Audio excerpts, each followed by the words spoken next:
make a few comments in response. First of all, as far as the global warming argument, again, I don't think we should. This argument this debate is not about that. I think the science is pretty well settled. I would just suggest for anyone who has any doubts, to go and Google Wikipedia. Go to Wikipedia and Google, or not Google, but go to Wikipedia and look for the scientific consensus on global warming. Scientific consensus on global warming. What you will find is a list of scientific organizations who have issued statements in support of climate change. There are dozens of them. There are none, except for maybe the American Petroleum Geologists is one that I think they have a statement on in support of, they said it really wasn't a problem. But that was the only one. I think even they've withdrawn their statement. But certainly the American Association of Meteorological Sciences has issued a statement, and virtually all other scientific organizations. A poll was conducted of climate scientists, I forget when, but it was not too long ago, and 98% of them felt that climate change was real. These are climate scientists, and these are the people who really understand the issue, I would argue. The National Academy of Sciences just put out a report at the end of last year on this, and there was a 3-page report arguing that the climate change is real and we have to do something. This is the National Academy of Sciences. It doesn't get much more official than that. Now, I think my opponent here has made some good arguments in terms of agricultural land, and I agree with a lot of what he says, actually.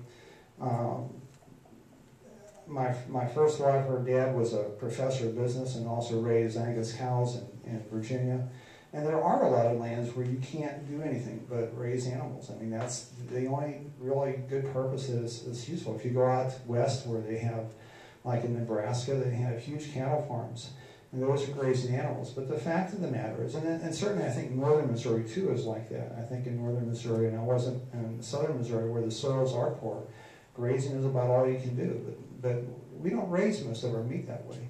I mean, a lot of meat, yes, cows are red or grass, or they're grazed on farmland, but then they're shipped off to the feedlots. If you look at the Agriculture Department statistics, 90% of all cows are in feedlots right now.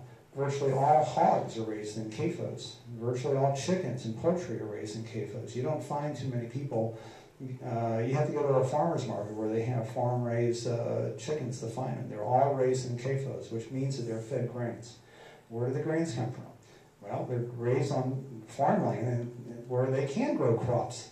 So the question is protein, and I think we all need a certain amount of protein, and we also need those vitamins. But you don't have to have meat consumption to get those vitamins. You can have it from eggs. You can get it from milk. You don't. So a lacto-ovo vegetarian diet is something where you can get those vitamins. You don't necessarily have to consume meat.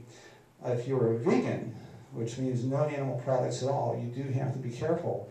And I think maybe consume some vitamins or something like that. But I'm not a vegan, and I personally wouldn't want to be a vegan because I think it's a fairly extreme diet. But I know people who are, and they actually seem to be fairly healthy. So I think that's where I'll stop on that.